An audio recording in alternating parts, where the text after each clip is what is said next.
정인호는 75의 백발이 성성한 노신사로 곧게 펴진 어깨와 깊은 주름이 깃든 얼굴에서 평생 교육자로서의 품위와 위엄이 느껴집니다. 그는 40년간 대학 교수로 재직하며 수많은 제자를 길러냈고 은퇴 후에도 장학재단을 운영하며 교육 분야에 헌신하고 있습니다. 표면적으로는 성공한 인생을 살았지만 내면에는 자신의 사회적 위치를 드러내기보다 평범한 시민으로서 세상을 있는 그대로 경험하고자 하는 갈망이 있습니다. 특히 병원에서 환자들이 어떤 대우를 받는지 직접 체험해보고 싶어 자신이 크게 후원한 병원에 일반 환자로 방문하는 위장 점검을 시작했습니다. 그의 목표는 의료 환경에서 환자들이 인간적인 존중을 받고 있는지 확인하고 필요하다면 변화를 이끌어내는 것입니다. 정인호는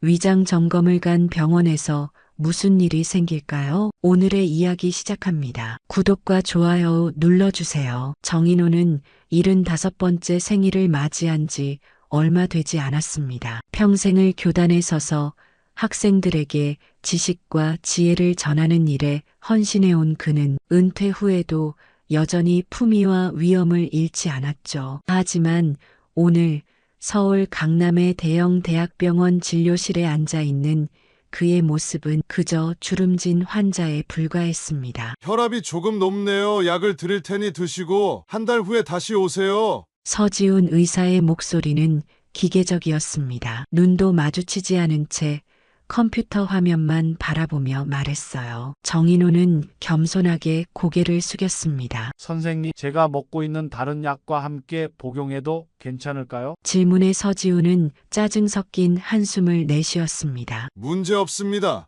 다음 환자 들어오세요. 정인호는 말을 더 이어가려 했지만 서지훈은 이미 차트를 덮고 있었어요. 질문이 끝나기도 전에 정인호를 향해 손짓했습니다. 그냥 하라는 대로 하세요.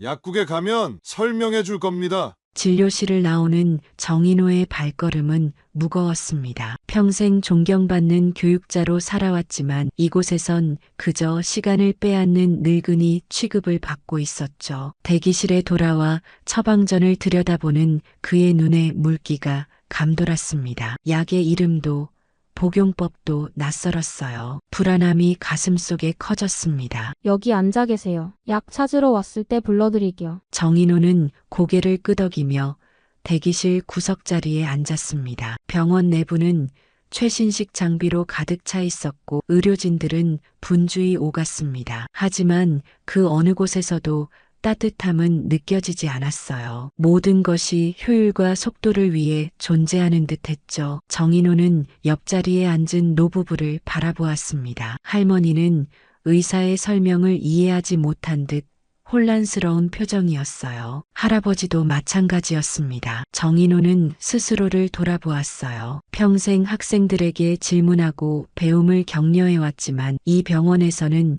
질문조차 환영받지 못했습니다. 창밖으로 보이는 병원 간판이 햇빛에 반짝였습니다. 이 웅장한 병원이 환자를 위한 곳이 아니라면 도대체 누구를 위한 곳인지 의문이 들었습니다. 정인호님, 약 나왔습니다. 약국 창구에서 들려온 목소리에 정인호는 천천히 자리에서 일어났습니다. 처방전을 건네고 약을 받아든 그는 약봉투를 멍하니 바라보았어요. 무슨 약인지 어떻게 먹어야 하는지 알 수 없었습니다. 복용법이 궁금하시면 물어보세요. 부드러운 목소리에 고개를 들자 오유진 간호사가 정인호를 바라보고 있었습니다. 그녀의 미소는 따뜻했죠. 이 약 어떻게 먹는지 좀 설명해 주실 수 있을까요? 정인호의 목소리에는 작은 떨림이 있었어요. 물론이죠.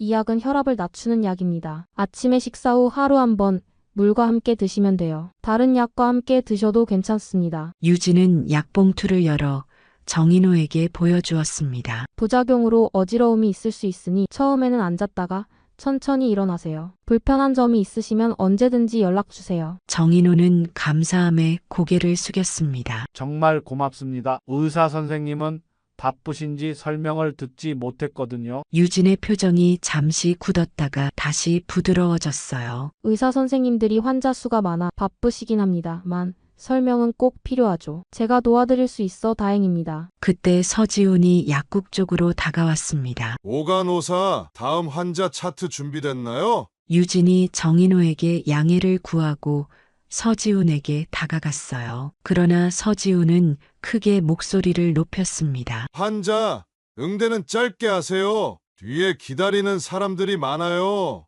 여기가 상담소가 아니라 병원입니다. 주변이 갑자기 조용해졌습니다. 모든 시선이 그들에게 향했죠. 유진의 얼굴이 붉어졌습니다. 죄송합니다. 선생님, 약 복용법을 설명하고 있었습니다. 서지훈은 차가운 눈빛으로 정인호를 쳐다보았어요. 약국에 안내문이 다 있습니다. 더 궁금한 건 다음 진료 때 물어보세요. 정인호는 깊은 한숨을 내쉬었습니다. 자신 때문에 유진이 곤란해진 상황이 미안했어요. 괜찮습니다. 이미 충분히 설명받았습니다. 정인호는 유진에게 감사의 눈빛을 보내고 병원을 나섰습니다. 병원 앞 벤치에 앉아 그는 약봉투를 바라보았어요. 한 알의 작은 약, 그것을 건네는 사람의 태도가 이렇게 다를 수 있다는 게 놀라웠습니다. 유진의 따뜻함은 위로가 되었지만 서지훈의 차가움은 상처로 남았죠. 하늘을 올려다보니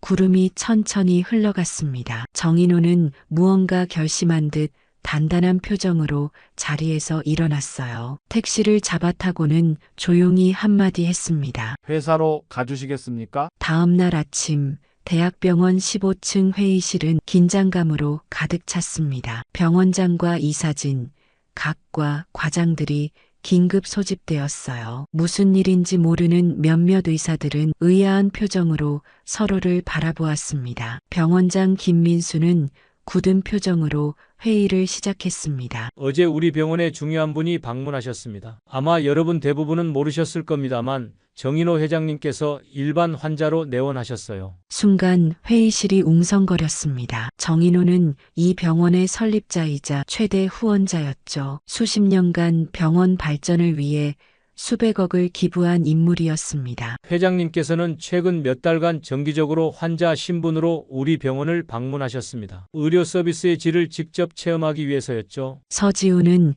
갑자기 가슴이 덜컥 내려앉는 기분이었어요. 어제 그가 무례하게 대했던 노인이 바로 정인호였다면 병원장의 다음 말은 그의 불안을 현실로 만들었습니다. 특히 어제는 서지훈 선생의 진료를 받으셨는데 매우 실망하셨다고 합니다. 회장님께서는 더 이상 우리 병원에 후원하지 않겠다는 의사를 밝히셨어요. 모든 시선이 서지훈에게 쏠렸습니다. 그의 얼굴은 창백해졌어요. 병원장은 냉정한 목소리로 말을 이었습니다. 정 회장님께서는 현재 진행 중인 신축 병동기금 300억 원과 앞으로의 모든 후원을 중단하기로 결정하셨습니다. 서지훈은 자리에서 일어나 변명하려 했지만 말이 제대로 나오지 않았어요. 저는 그분이 누구신지 몰랐습니다. 환자가 너무 많아서.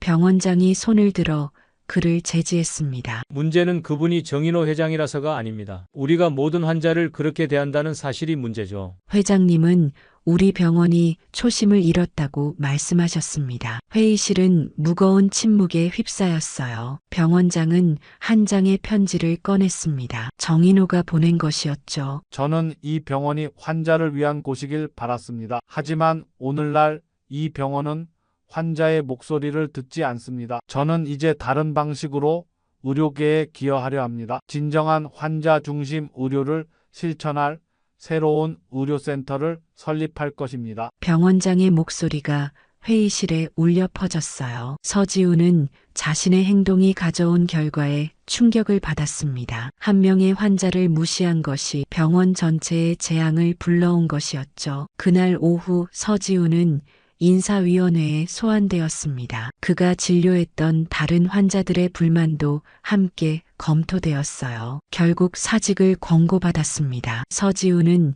자신의 진료실을 마지막으로 정리하며 창밖을 바라보았습니다. 병원 입구에서 정인호와 오유진이 대화하는 모습이 보였어요. 유진이 밝게 웃으며 고개를 끄덕이는 것을 보니 무언가 중요한 결정을 내린 듯 했습니다. 서지우는 병원 앞 커피숍에 홀로 앉아 있었습니다. 창밖으로는 병원 간판이 보였어요. 어제까지만 해도 자신의 일터였던 그곳은 이제 남의 공간이 되었습니다. 커피잔을 만지작거리며 지난 3년간의 시간을 되돌아보았죠. 최고의 의대를 수석으로 졸업하고 최고의 병원에 입사했지만 그가 그토록 원했던 성취감은 어디에도 없었습니다. 여기 앉아도 될까요? 고개를 들어보니 오유진이 서 있었습니다. 서지우는 당황했지만 고개를 끄덕였어요. 유진은 커피를 한 잔 놓고 자리에 앉았습니다. 병원을 떠나신다고 들었습니다.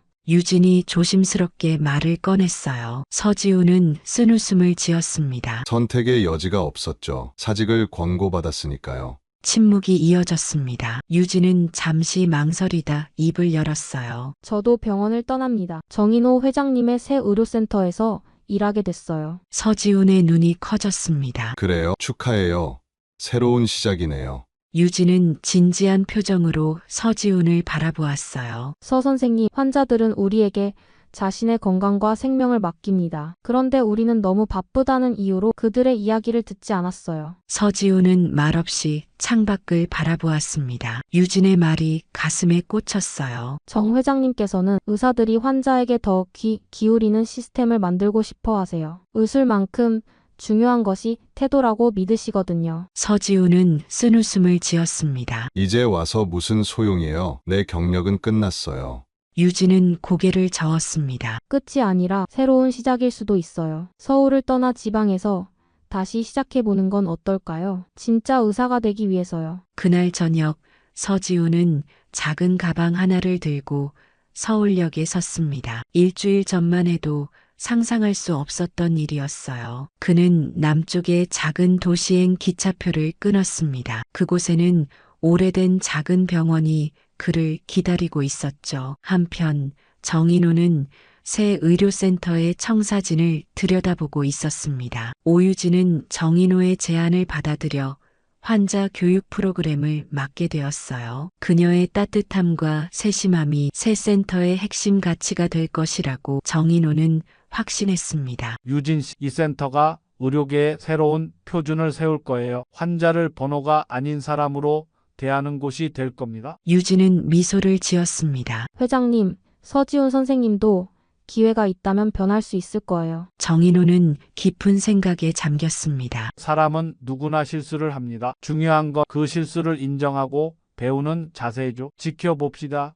그가 어떤 선택을 하는지요. 창밖으로 석양이 병원 건물을 붉게 물들였습니다. 하루가 저물고 새로운 날이 시작되려 했어요. 강릉의 작은 병원은 서울의 대형 병원과는 전혀 다른 분위기였습니다. 서지훈이 처음 출근한 날 병원 직원들은 그를 반갑게 맞이했어요. 주변 모두가 서울에서 온 젊은 의사에게 기대를 걸고 있었습니다. 서 선생님, 우리 병원에 오신 걸 환영합니다. 저는 김 원장입니다. 김 원장은 60을 넘긴 노의사였지만 여전히 활기찬 눈빛을 가지고 있었죠. 그는 서지훈을 병원 구석구석 안내했습니다. 우리 병원은 장비는 부족하지만 마음만큼은 어디에도 뒤지지 않습니다. 우리 환자들은 대부분 이 동네에서 평생 살아온 분들이에요. 그래서 환자 한 명 한 명의 이야기를 알고 있죠. 서지훈은 내심 실망했습니다. 최신 의료 장비에 익숙했던 그에게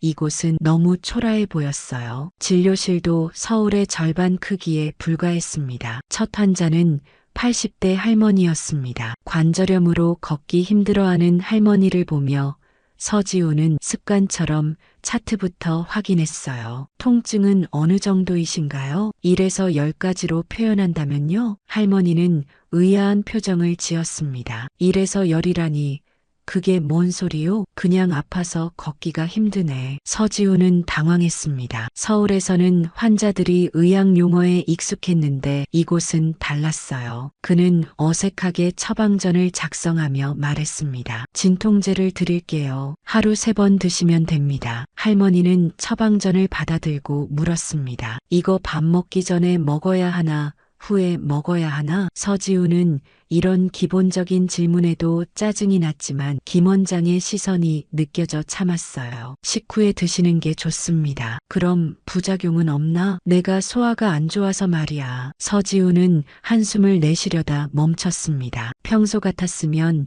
약국에서 설명해 줄 겁니다라고 대답했겠지만 정인호와의 일이 떠올랐어요. 그는 천천히 의자에서 일어나 할머니 옆으로 다가갔습니다. 할머니, 이 약은 위장에 부담을 줄 수 있어요. 그래서 꼭 식사 후에 드셔야 합니다. 그리고 어지러울 수 있으니 약 드시고 바로 운전이나 위험한 작업은 피하세요. 할머니의 눈이 밝아졌습니다. 아이고, 자세히 설명해 주니 고맙네. 서울서 온 의사들은 다 똑똑하다더니 정말이구먼. 그 말에 서지우는 쓴웃음을 지었어요. 자신이 환자에게 약 설명을 제대로 한 것은 이번이 처음이었기 때문입니다. 날이 갈수록 서지우는 환자들과 대화하는 법을 배워갔습니다. 처음에는 답답하고 시간도 오래 걸렸지만 점점 환자들의 말에 귀 기울이는 즐거움을 알게 되었어요. 의학 용어를 쉽게 풀어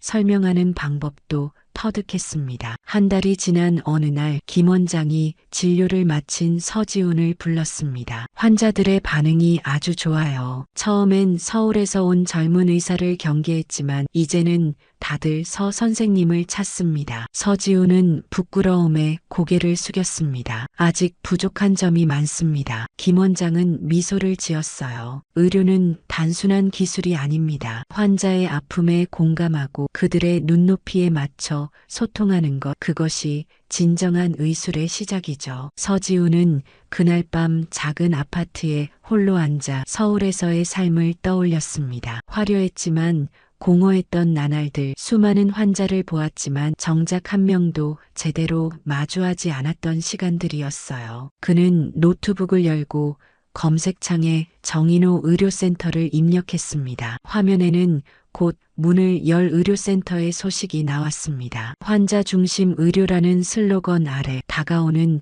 의료 포럼 소식도 있었죠. 서지훈은 잠시 망설이다 포럼 참가 신청 버튼을 눌렀습니다. 서울로 돌아온 서지훈은 긴장된 발걸음으로 컨벤션 센터에 들어섰습니다. 제1회 환자 중심 의료 포럼이라는 현수막이 입구에 걸려 있었어요. 등록대에서 이름표를 받아 가슴에 달고 메인 홀로 향했습니다. 홀은 이미 많은 의료인들로 가득 차 있었어요. 서지훈은 구석자리에 조용히 앉았습니다. 무대 위에는 정인호가 단정한 모습으로 서 있었죠. 그의 옆에는 오유진이 보였습니다. 정인호는 부드러운 목소리로 말을 시작했어요. 오늘 이 자리에 와주신 여러분께 감사드립니다. 우리가 왜 의사가 되었는지 돌아볼 시간입니다. 의학 지식과 기술은 중요합니다. 하지만 그보다 더 중요한 것은 환자를 한 인간으로 대하는 태도입니다. 서지훈은 고개를 숙였습니다. 정인호의 말 한마디 한마디가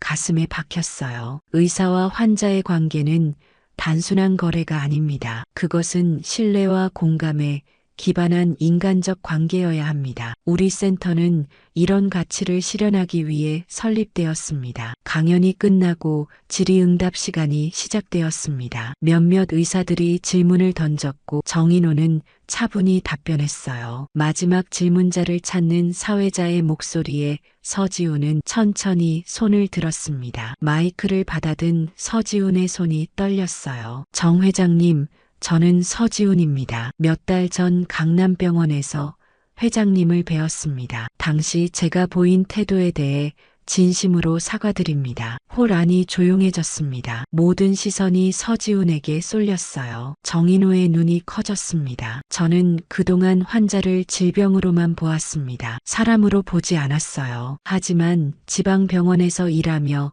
많은 것을 배웠습니다. 진정한 의사란 무엇인지 조금씩 깨닫고 있습니다. 서지훈의 목소리는 점점 단단해졌어요. 회장님께서 만드시는 새로운 의료 문화에 조금이라도 기여하고 싶습니다. 제게 기회가 있다면 환자 중심 의료를 실천하는 의사가 되겠습니다. 정인호는 잠시 서지훈을 바라보았습니다. 그의 눈빛에서 진정성을 읽은 듯 했어요. 정인호는 천천히 마이크를 들었습니다. 서 선생님, 용기 내어 말씀해 주셔서 감사합니다. 사람은 누구나 실수합니다. 중요한 것은 그 실수를 인정하고 배우는 자세죠. 내일 오전 우리 센터로 오세요. 이야기를 나눠봅시다. 포럼이 끝나고 사람들이 하나둘 빠져나갔습니다. 서지우는 자리에 멈춰 서 있었어요. 오유진이 다가와 미소를 지었습니다. 용기 내서 오신 거예요? 서지우는 고개를 끄덕였습니다. 변하고 싶어요. 진짜 의사가 되고 싶습니다. 유진은 따뜻한 눈빛으로 말했어요. 내일 뵙겠습니다. 서 선생님. 서지우는 그날 밤 오랜만에 마음의 평화를 느꼈습니다. 내일은 새로운 시작이 될 것이라는 예감에 가슴이 설렜어요. 그는 창밖의 별을 바라보며 생각했습니다. 한 알의 약을 건네는 방식, 한마디 말을 전하는 태도가 얼마나 중요한지 이제야 진정으로 이해하게 되었습니다. 이른 아침 서지우는 새로 지어진 정인호 의료센터 앞에 서 있었습니다. 건물은 웅장하진 않았지만 따뜻한 분위기를 풍겼어요. 입구에는 환자와 함께하는 의료라는 문구가 새겨져 있었습니다. 어서 오세요, 서 선생님. 현관에서 오유진이 반갑게 맞이했습니다. 그녀는 예전보다 더 자신감 있어 보였어요. 흰 가운 대신 단정한 정장 차림이었죠. 유진 씨, 오랜만입니다. 잘 지내셨어요? 유진은 미소 지으며 고개를 끄덕였습니다. 네, 새로운 일에 적응하느라 바빴어요. 저는 이제 환자 교육 프로그램을 담당하고 있습니다. 그녀는 서지훈을 센터 내부로 안내했어요. 내부는 일반 병원과 달리 따뜻한 색감으로 꾸며져 있었습니다. 복도는 넓고 밝았으며 대기실에는 편안한 소파와 책이 놓여 있었죠. 우리 센터는 환자가 기다리는 시간도 의미 있게 만들고자 해요. 저기 보이는 공간은 건강 정보를 제공하는 곳입니다. 서지우는 놀란 표정으로 주변을 둘러보았습니다. 한쪽 벽면에는 대형 모니터가 설치되어 있었고 다양한 건강 정보가 시각적으로 제공되고 있었어요. 또 다른 공간에서는 소그룹으로 환자들이 모여 이야기를 나누고 있었습니다. 저건 무엇인가요? 유진이 설명했습니다. 만성질환 자조 모임이에요. 같은 질병을 가진 환자들이 경험을 나누고 서로를 지지합니다. 의사들도 참여하죠. 서지우는 그런 개념을 처음 접했습니다. 그의 경험에서 환자들은 항상 수동적인 존재였어요. 의사의 지시를 따르는 사람들일 뿐이었죠. 하지만 이곳에서 환자들은 적극적으로 자신의 치료에 참여하는 것 같았습니다. 유진은 서지훈을 정인호의 집무실로 안내했어요. 문을 열자 정인호가 따뜻한 미소로 그들을 맞이했습니다. 어서 오세요, 서 선생님. 앉으시죠. 서지우는 긴장된 모습으로 자리에 앉았습니다. 정인호는 차를 따라주며 말을 이어갔어요. 어제 포럼에서의 용기 있는 발언에 감사드립니다. 쉬운 결정이 아니었을 텐데요. 서지우는 고개를 숙였습니다. 아닙니다. 제가 감사드려야 할 일입니다. 회장님 덕분에 저는 진정한 의사의 의미를 다시 생각하게 되었으니까요. 정인호는 고개를 끄덕였어요. 서 선생님,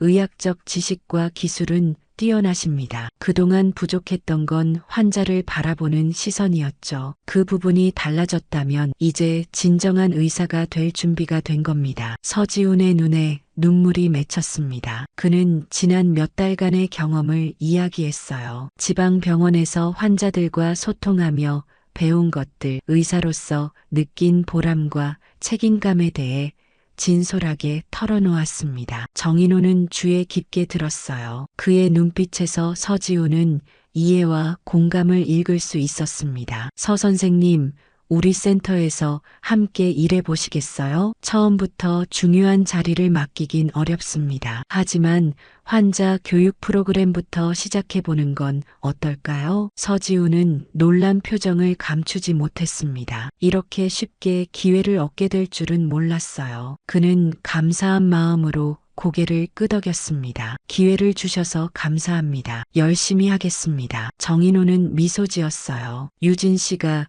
지금 환자 교육 프로그램을 성공적으로 이끌고 있습니다. 그녀와 함께 일하게 될 겁니다. 유진도 밝게 웃으며 말했습니다. 서 선생님과 함께 일하게 되어 기쁩니다. 의학적 지식과 제 경험이 만나면 더 좋은 프로그램을 만들 수 있을 거예요. 그날 오후 유진은 서지훈에게 센터의 환자 교육 프로그램을 소개했습니다. 당뇨병, 고혈압, 심장질환 등 만성질환 환자들을 위한 맞춤형 교육이 진행되고 있었어요. 환자들은 자신의 질병에 대해 정확히 이해하고 스스로 관리하는 방법을 배웠습니다. 저희 프로그램의 핵심은 환자 스스로 자신의 건강을 책임지도록 돕는 것입니다. 의사는 안내자 역할을 하죠. 서지우는 감탄했어요. 정말 놀랍습니다. 환자들의 반응은 어떤가요? 처음에는 어색해 하시지만 시간이 지나면서 적극적으로 참여하세요. 자신의 건강에 대한 자신감도 생기고 약물 수능도도 높아졌습니다. 유진은 한 모니터를 가리켰어요. 그곳에는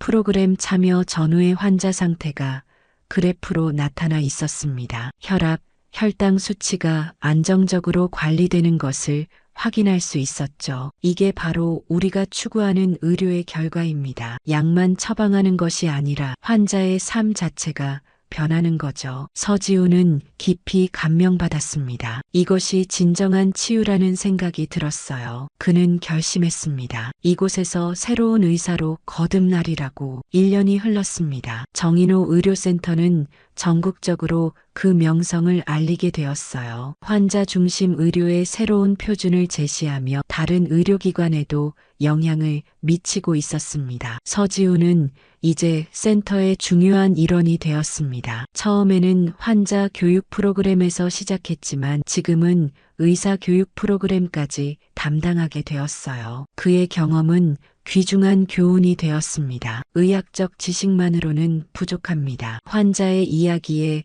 귀 기울이는 것, 그들의 눈높이에서 설명하는 것, 이것이 진정한 의사의 역할입니다. 서지훈의 강의실에는 젊은 의사들이 가득했습니다. 그들은 열심히 메모를 하며 그의 말에 귀를 기울였어요. 의과대학에서 배우지 못한 환자와의 소통, 공감의 기술을 배우고 있었습니다. 강의가 끝나고 복도에서 오유진을 만났습니다. 그녀는 이제 환자 교육부서의 책임자가 되었어요. 오늘 강의도 훌륭했어요. 서 선생님, 서지우는 미소 지었습니다. 모두 유진 씨 덕분이죠. 처음 이곳에 왔을 때 많이 도와주셨으니까요. 그들은 함께 정인호의 집무실로 향했어요. 오늘은 특별한 날이었습니다. 센터 설립 1주년을 맞아 새로운 계획을 논의하는 자리였죠. 정인호는 둘을 반갑게 맞이했습니다. 1년 전 우리가 시작했을 때 이렇게 빨리 성과를 거둘 줄 몰랐습니다. 여러분 덕분이에요. 그는 지도를 펼쳐 보였어요. 전국 각지에 작은 점들이 표시되어 있었습니다. 이것은 우리가 앞으로 설립할 지역 센터들입니다. 의료 혜택을 받기 어려운 곳부터 시작할 겁니다. 서 선생님, 유진 씨,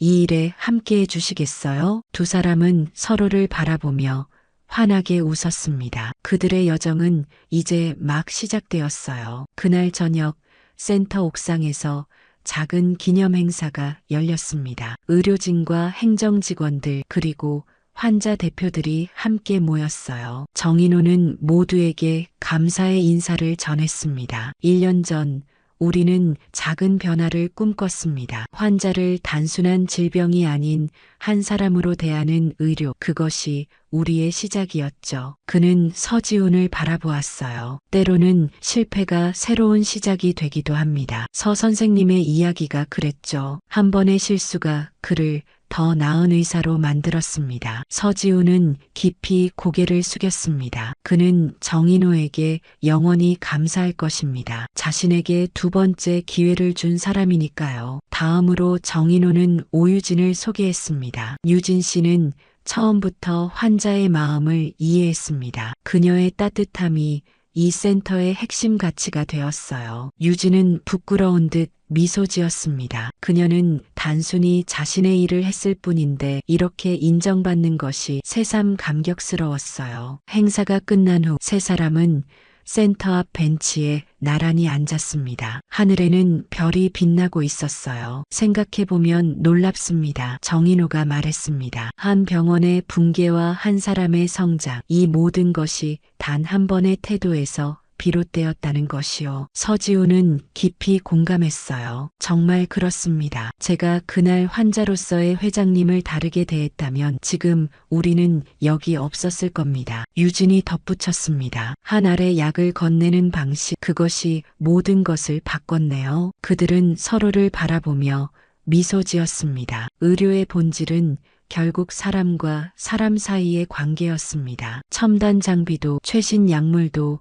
그 자체로는 의미가 없었어요. 그것을 전달하는 사람의 태도, 그것이 진정한 치유의 시작이었습니다. 서지우는 하늘의 별을 바라보았어요. 그는 이제 알았습니다. 의사는 단순히 질병을 고치는 사람이 아니라 환자의 삶에 함께하는 동반자라는 것을, 그리고 그 여정은 서로에 대한 존중과 이해에서 시작된다는 것을. 밤하늘의 별처럼 그들이 시작한 작은 변화는 이제 더 넓은 세상을 밝히기 시작했습니다. 한 알의 약, 그리고 한 사람의 태도가 만들어낸 변화였습니다. 이춘배 할아버지는 75세의 산을 사랑하는 노인입니다. 햇볕에 그을린 주름진 얼굴과 투박한 손은 평생 자연과 함께한 흔적을 담고 있어요. 겉보기에는 소박한 시골 노인처럼 보이지만 그의 눈빛에는 세상을 꿰뚫어보는 지혜와 단단한 자존심이 깃들어 있습니다. 검소함을 미덕으로 여기는 그는 아들이 대기업 부회장이자 리조트 오너임에도 불구하고 여전히 낡은 밀짚 모자와 등산복을 고집하죠. 손주에 대한 깊은 애정을 품고 있는 이춘배 할아버지는 손주의 첫 취직을 축하하기 위해 특별한 와인을 찾아 초호화 리조트를 방문하게 됩니다. 초호화 리조트에서는 무슨 일이 벌어지게 될까요? 오늘의 이야기 시작합니다. 구독과 좋아요 눌러주세요. 서울 근교 울창한 소나무가 둘러싼 산자락에 자리한 초호화 리조트는 하늘과 맞닿은 듯 높이 솟아 있었습니다. 유리와 대리석으로 지어진 건물은 오후의 햇살을 반사해 눈부시게 빛났죠. 리조트 입구에서는 검은 리무진들이 줄지어 서 있고 고급 수트 차림의 중장년 남성들이 자신만만한 표정으로 오갔습니다. 이곳은 연회비만 수천만 원, 초청장 없이는 발도 들릴 수 없는 프라이빗 공간이었어요. 그런 화려한 풍경 속에 낡은 밀짚 모자를 쓰고 헌 배낭을 메고 손으로 직접 깎아 만든 듯한 등산 지팡이를 짚은 노인이 천천히 걸어왔습니다. 75세의 이춘배 할아버지였어요. 햇볕에 그을린 주름진 얼굴과 투박한 손은 오랜 세월을 산에서 보낸 흔적을 고스란히 담고 있었죠. 리셉션 데스크에 서 있던 직원들은 이춘배 할아버지를 발견하자 서로를 힐끔거리며 당황한 기색을 감추지 못했습니다. 허름한 차림의 노인이 이곳에 들어온다는 것은 상상도 할 수 없는 일이었으니까요. 그들의 표정에는 이런 분이 여기에 왜? 하는 의문이 역력했습니다. 안녕하십니까? 무엇을 도와드릴까요? 리셉션 직원이 예의 바른 미소를 지으며 물었지만 그 눈빛에는 경계심이 가득했어요. 이춘배 할아버지는 말없이 주머니에서 스마트폰을 꺼내 화면에 떠 있는 QR 초청 코드를 내밀었습니다. 직원은 의심스러운 표정으로 그것을 스캔했고 화면에 초록색 체크 표시가 나타나자 놀란 표정을 감추지 못했죠. 확인되셨습니다. 어서 오십시오. 직원의 목소리에 약간의 당혹감이 묻어났습니다. 자동문이 열리고 이춘배 할아버지가 로비로 들어서자 마치 시간이 멈춘 것처럼 모든 사람들의 시선이 일제히 그에게 쏠렸어요. 화려한 샹들리에 아래 고급스러운 가구와 예술 작품들로 장식된 공간에서 낡은 등산복 차림의 노인은 너무나 이질적인 존재였습니다. 이춘배 할아버지는 그런 시선들을 아랑곳하지 않고 천천히 걸음을 옮겼습니다. 무게감 있는 발걸음에는 세월의 무게와 지혜가 담겨 있었어요. 그의 눈에는 이 화려한 공간을 평가하는 듯한 날카로운 관찰력이 깃들어 있었죠. 주변의 귓속말과 수군거림이 들려왔지만 이춘배 할아버지의 표정은 변함없이 담담했습니다. 로비를 지나 스파 라운지로 향하는 복도에 들어서자 이춘배 할아버지의 손에 쥐어진 초청장이 햇빛에 반짝였습니다. 그 초청장 한쪽에는 손주의 이름이 정성스럽게 적혀 있었어요. 그것은 단순한 종이가 아니라 할아버지에게는 소중한 사람과의 연결고리였습니다. 스파 라운지 쪽으로 걸어가던 이춘배 할아버지 앞에 키가 크고 단정한 수트 차림의 남성이 나타났습니다. 리조트 매니저 박인철이었어요. 그의 얼굴에는 공손함을 가장한 불쾌감이 서려 있었죠. 그는 명함을 내밀며 정중하게 말했지만 그 목소리에는 냉담함이 배어 있었습니다. 안녕하십니까. 리조트 총괄 매니저 박인철입니다. 실례지만 초청 고객이 맞으신가요? 여긴 정해진 회원만 들어올 수 있는 공간입니다. 이춘배 할아버지는 말없이 손에 쥔 초청장을 내밀었습니다. 손주의 이름이 적힌 그 초청장을 박인철이 자세히 살펴보았어요. 그의 눈빛이 미세하게 흔들렸죠. 네, 확인했습니다만. 박인철의 말에는 여전히 의심이 묻어 있었습니다. 혹시 손님을 기다리고 계신 건 아닌지요? 이춘배 할아버지는 고개를 천천히 가로저었습니다. 주름진 얼굴에 담담한 표정을 유지한 채로요. 그의 눈빛에는 이런 상황에 익숙하다는 듯한 체념과 동시에 굳건한 자존심이 깃들어 있었습니다. 박인철은 형식적인 미소를 지으며 물러났지만 그 뒤로 직원들에게 무언가를 지시하는 모습이 보였어요. 직원들은 이춘배 할아버지를 힐끔거리며 수군거렸습니다. 무슨 산골 노인이야, 복장이. 회원 아닌 거 확실해. 아마 누구 심부름으로 온 거 아닐까? 저러다 비싼 물건 건드리기라도 하면 어쩌지? 그 말들이 조용히 흘러나왔지만 이춘배 할아버지의 귀에도 들렸을 터였습니다. 하지만 그는 아무 반응도 보이지 않고 천천히 발걸음을 옮겼어요. 주변의 고급스러운 인테리어와 예술 작품들을 조용히 감상하는 듯한 모습이었죠. 그때 까만 머리를 단정하게 묶은 젊은 여성이 조심스럽게 다가왔습니다. 신임 리조트 가이드 김아연이었어요. 그녀의 눈빛에는 다른 직원들과는 달리 진심 어린 존중이 담겨 있었습니다. 안녕하세요. 저는 리조트 가이드 김아연입니다. 같이 안내해드릴게요. 예약된 와인 시음 공간으로요. 김아연의 부드러운 목소리에 이춘배 할아버지의 표정이 조금 누그러졌습니다. 그는 고개를 끄덕이며 김아연을 따라갔어요. 두 사람이 걸어가는 모습을 박인철과 다른 직원들이 의아한 표정으로 바라보았죠. 김아연은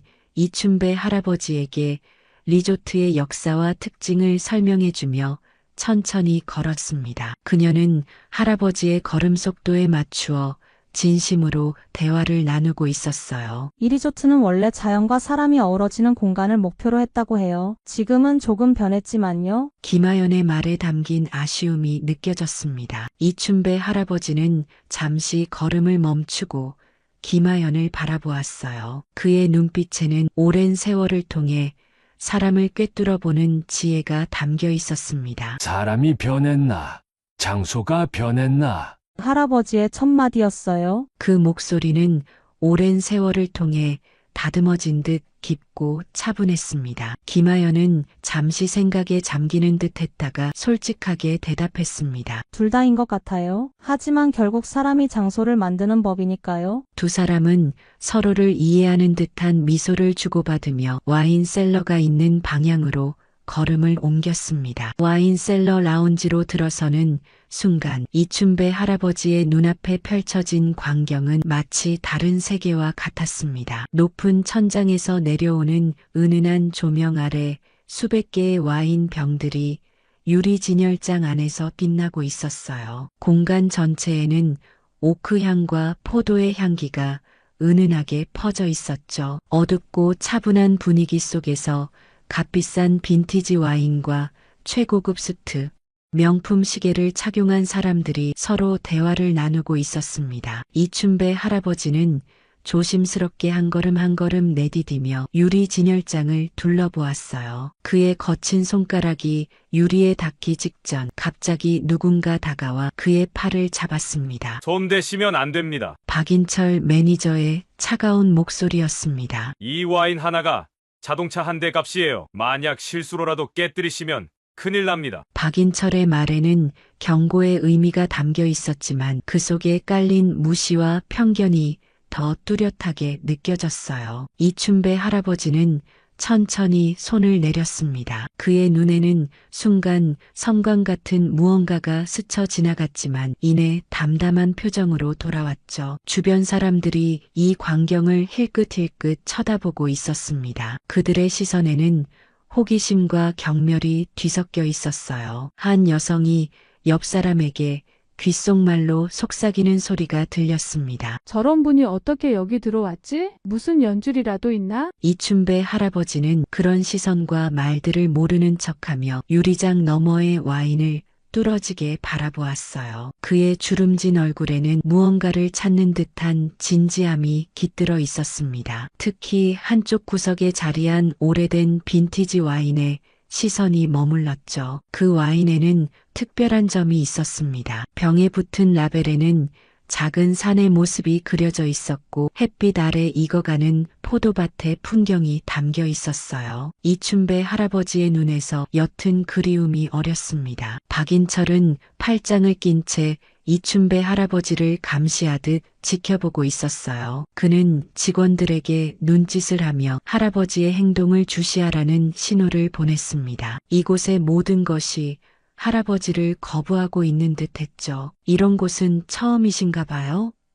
박인철의 말투에는 비꼬는 듯한 뉘앙스가 담겨 있었습니다. 우리 리조트는 특별한 분들을 위한 공간이라 일반적인 방문객들과는 조금 다른 규칙이 있습니다. 이춘배 할아버지는 여전히 말없이 와인을 바라보았어요. 그의 침묵이 오히려 박인철을 더 불편하게 만드는 듯 했습니다. 그 순간 김하연이 조용히 다가왔어요. 그녀의 표정에는 미안함과 연민이 뒤섞여 있었습니다. 이 와인들은 모두 특별한 이야기가 있는 것들이에요. 김하연이 부드러운 목소리로 말했습니다. 혹시 특별히 찾으시는 와인이 있으신가요? 이춘배 할아버지의 입가에 잠시 미소가 스쳤지만 곧 진지한 표정으로 돌아왔습니다. 그의 눈빛은 여전히 그 특별한 와인에 고정되어 있었어요. 김하연은 이춘배 할아버지의 시선이 향한 곳을 따라갔습니다. 그녀는 직원들의 시선을 피해 조용히 할아버지에게 다가가 부드럽게 물었어요. 혹시 어떤 분께 드릴 와인이세요? 이춘배 할아버지는 처음으로 긴 침묵을 깨고 천천히 입을 열었습니다. 그의 목소리는 오랜 세월을 견뎌온 듯 깊고 차분했죠. 손주가 첫 직장을 얻었네. 말을 꺼내는 순간 이춘배 할아버지의 눈가에 자랑스러움이 번졌습니다. 어릴 적 함께 등산하던 추억을 기억할 만한 와인을 찾고 싶어서 말이야. 김하연의 얼굴에 미소가 번졌습니다. 그녀는 처음으로 이 낯선 노인에 대한 진짜 이야기를 듣게 된 것이었어요. 진열장 속 와인들을 바라보던 그녀의 눈이 반짝였죠. 혹시 산의 풍경이 있는 그 와인 말씀이신가요?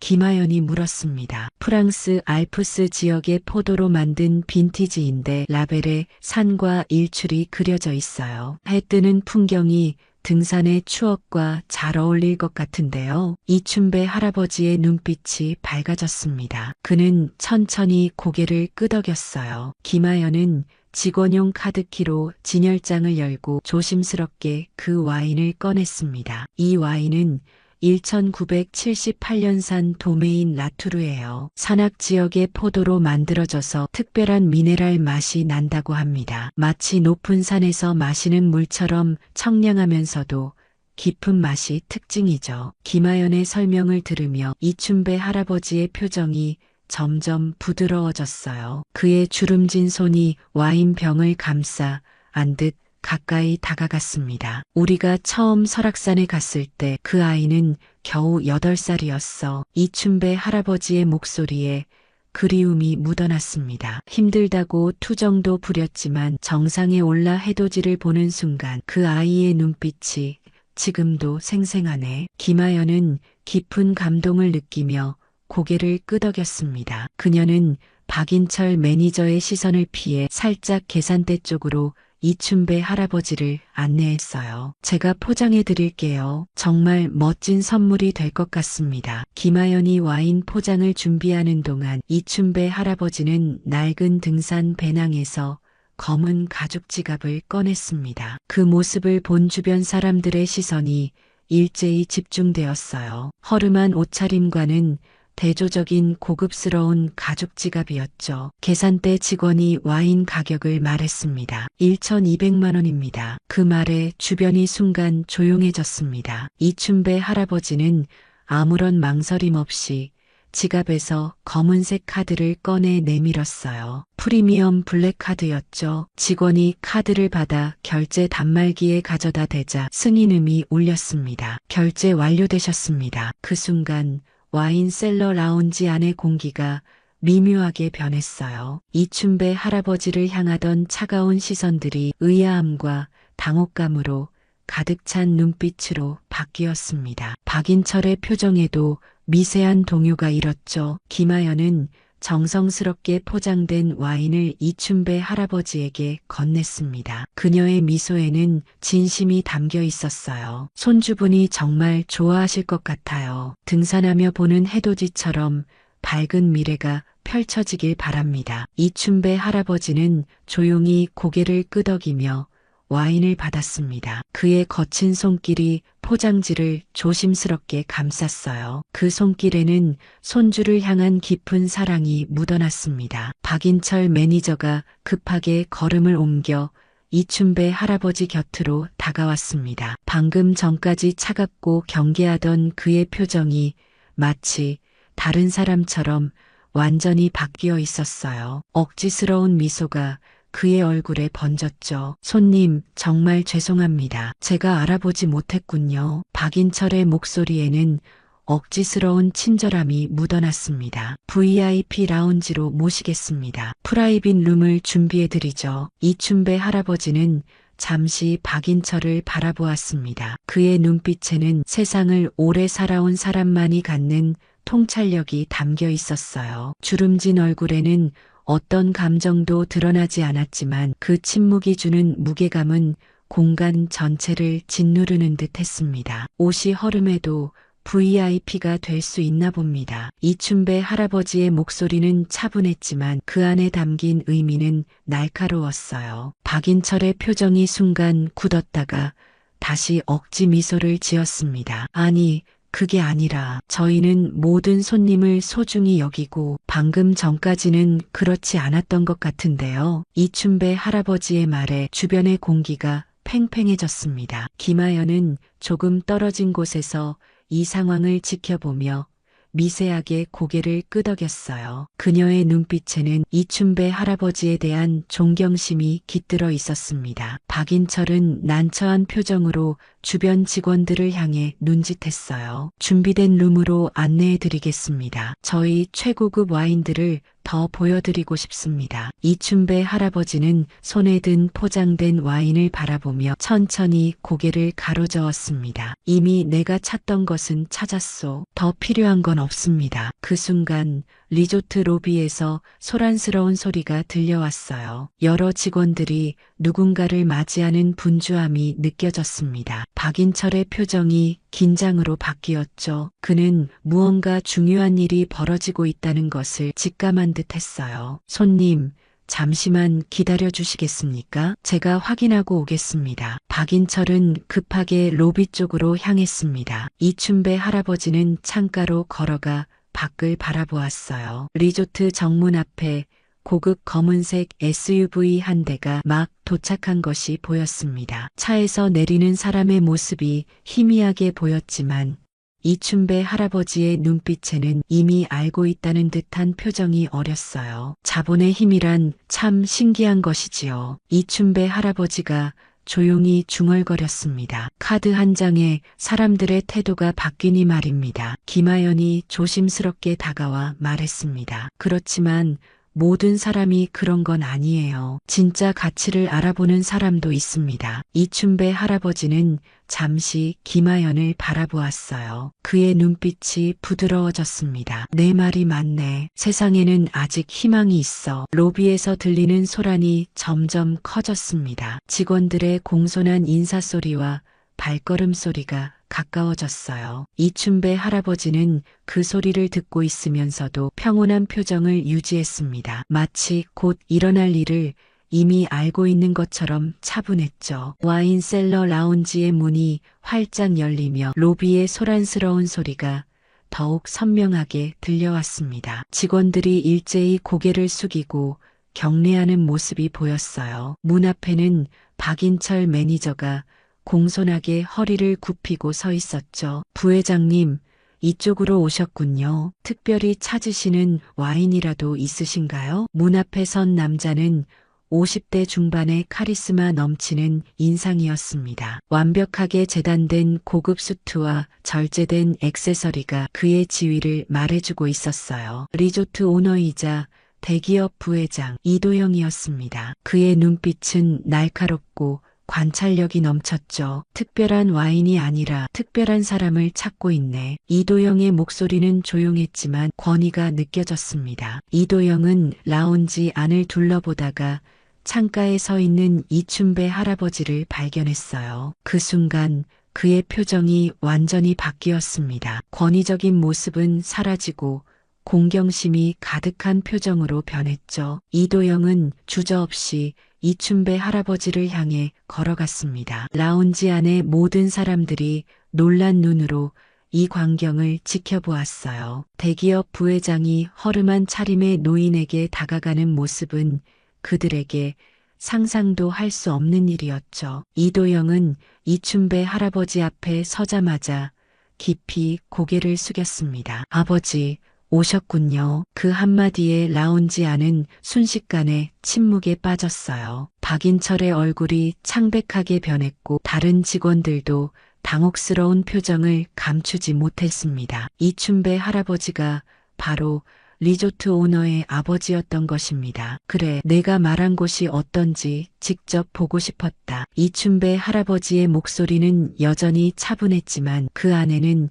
깊은 의미가 담겨 있었어요. 이도영은 아버지의 손을 공손히 잡았습니다. 갑자기 오신다고 연락도 없으셔서 마중을 못 나갔네요. 언제 도착하셨습니까? 1시간 전쯤이야. 내가 바쁜 걸 알아서 일부러 말하지 않았다. 이춘배 할아버지는 아들의 얼굴을 자세히 살펴보았어요. 너무 일에 치여 사는 것 같아 걱정이구나. 이도영의 표정에 미소가 번졌습니다. 아버지 걱정 덕분에 잘 지내고 있습니다. 리조트는 어떻게 느껴지셨어요? 이춘배 할아버지는 잠시 주변을 둘러보았습니다. 그의 눈빛에는 깊은 통찰력이 담겨 있었어요. 화려하고 비싸긴 한데 사람 냄새는 좀 부족한 것 같구나. 그 말에 이도영의 표정이 진지해졌습니다. 그는 아버지의 말씀을 깊이 새기는 듯 했어요. 주변에 있던 직원들과 손님들은 이 예상치 못한 상황에 여전히 놀란 표정이었습니다. 특히 박인철의 얼굴은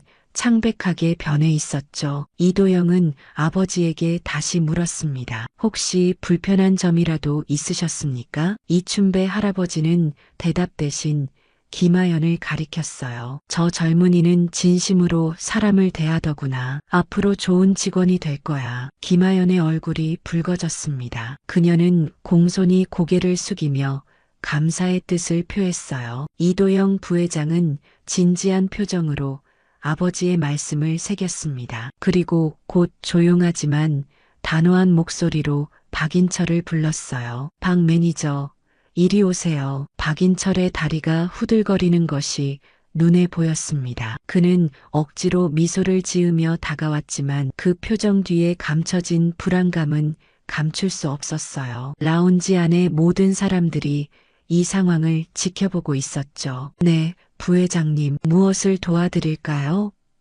박인철의 목소리가 미세하게 떨렸습니다. 이도영은 천천히 말했습니다. 아버지가 오늘 어떤 대접을 받았는지 다 보고 있었습니다. 박인철의 얼굴이 순간 창백해졌어요. 그는 의아한 표정을 지으려 했지만 그의 눈에는 당혹감이 가득했습니다. 이도영은 손짓으로 아버지의 밀짚 모자를 가리켰어요. 이춘배 할아버지는 천천히 모자를 벗었고 그 안에 달린 작은 장치가 드러났습니다. 초소형 카메라였어요. 그것은 작지만 선명하게 모든 것을 담아낼 수 있는 최신 기술이 적용된 장치였습니다. 이 리조트에서 아버지가 어떤 대우를 받았는지 모든 것이 여기에 기록되어 있습니다. 이도영의 목소리는 차갑고 단호했어요. 입구에서부터 시작된 무시의 눈빛들, 수군거림, 그리고 당신의 말과 행동 모두 말입니다. 박인철은 말문이 막힌 듯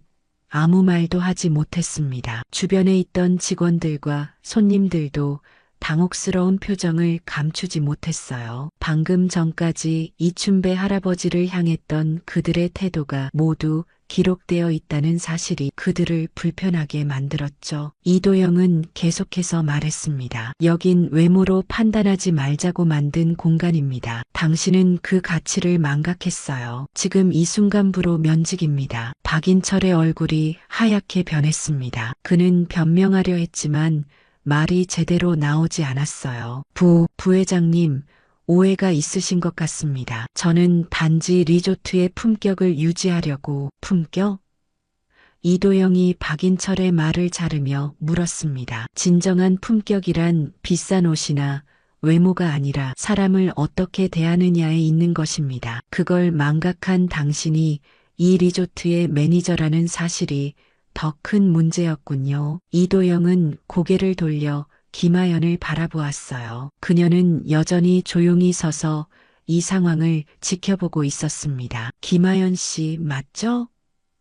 이도영이 물었습니다. 김하연은 놀란 표정으로 고개를 끄덕였어요. 네, 맞습니다. 이도영은 미소를 지으며 말했습니다. 당신은 오늘 진짜 서비스를 보여줬어요. 앞으로 이 리조트의 고객 경험 책임자 CX 매니저로 일해주세요. 김하연의 얼굴에 놀라움이 번졌습니다. 그녀는 믿을 수 없다는 듯한 표정으로 이도영과 이춘배 할아버지를 번갈아 바라보았어요. 정말 감사합니다. 최선을 다하겠습니다. 한 달 후 이른 아침에 따스한 햇살이 리조트 입구를 비추고 있었습니다. 새롭게 단장된 리조트 외관은 더 이상 화려함만을 강조하지 않았어요. 자연의 색채와 어우러진 편안한 분위기가 방문객들을 맞이했죠. 입구에는 새로운 슬로건이 빼곡한 금박 대신 소박하면서도 깊은 의미를 담은 나무 간판으로 걸려 있었습니다. 겉모습이 아닌 기억을 대접합니다. 리조트 앞에 택시 한 대가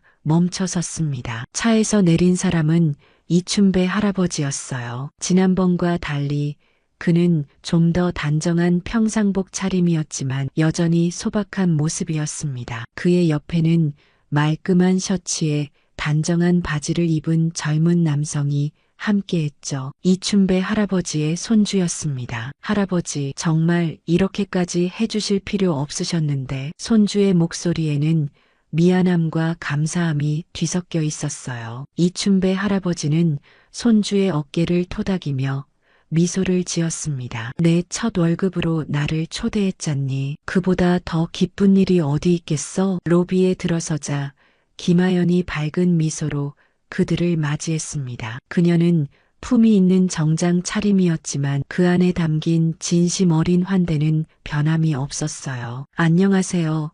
이춘배님, 기다리고 있었습니다. 오늘은 특별한 손님과 함께 오셨네요. 김하연은 손주에게도 정중하게 인사했습니다. 네, 제 손주입니다. 첫 직장에 취직해서 첫 월급을 받았다고 하더군요. 이춘배 할아버지의 눈가에 자랑스러움이 번졌습니다. 김하연은 두 사람을 안내하며 말했습니다. 지난번에 구매하신 와인으로 특별한 시음회를 준비해 두었어요. 이쪽으로 모시겠습니다. 리조트 내부도 많이 달라져 있었습니다. 지나치게 화려했던 장식들은 줄어들고 대신 자연스러운 소재와 따뜻한 색감이 공간을 채우고 있었어요. 무엇보다 직원들의 태도가 달라져 있었죠. 그들은 손님의 외모나 차림새를 살피기보다 진심으로 대화를 나누고 필요한 것을 살피는데 집중하고 있었습니다. 김하연이 준비된 테이블로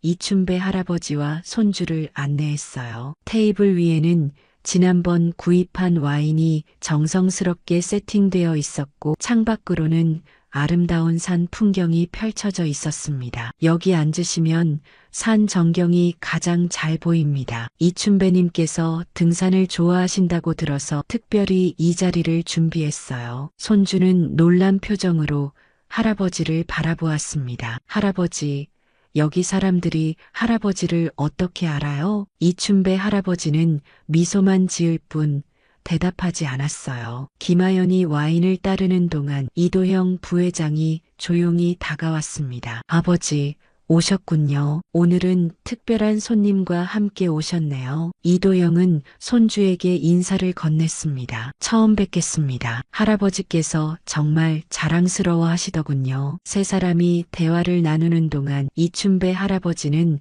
로비 한쪽에 새롭게 만들어진 공간을 발견했습니다. 그곳에는 다양한 연령과 배경을 가진 사람들의 사진이 전시되어 있었어요. 리조트의 진정한 보물들이라는 제목 아래 평범한 사람들의 특별한 이야기가 담겨 있었죠. 이춘배 할아버지는 따뜻한 차를 마시며 변화된 리조트의 분위기를 느꼈습니다. 더 이상 차가운 시선이나 수군거림은 없었어요. 대신 서로를 존중하고 진심으로 대하는 공간이 되어 있었죠. 저녁이 깊어갈 무렵 이춘배 할아버지와 손주는 리조트를 나섰습니다. 출구 앞에서 김하연이 그들을 배웅했어요. 다음에 또 찾아주세요. 이번에는 할아버지께서 좋아하시는 등산로를 추천해 드리고 싶습니다. 이춘배 할아버지는 고개를 끄덕이며 미소 지었습니다. 그래, 다음에는 내가 직접 산에 데려가 주지. 진짜 풍경은 항상 사진보다 아름답거든. 손주는 할아버지의 손을 잡으며 말했습니다. 할아버지, 오늘 정말 행복했어요. 다음에는 제가 더 특별한 곳으로 모실게요. 두 사람이 떠나는 모습을 바라보며 김하연은 생각했습니다. 진정한 품격이란 외모가 아닌 내면에서 오는 것임을, 그리고 사람을 판단하는 기준이 얼마나 쉽게 왜곡될 수 있는지를. 이제 이 리조트는 단순한 고급 공간이 아닌 모든 사람이 존중받는 진정한 환대의 장소로 거듭나고 있었습니다.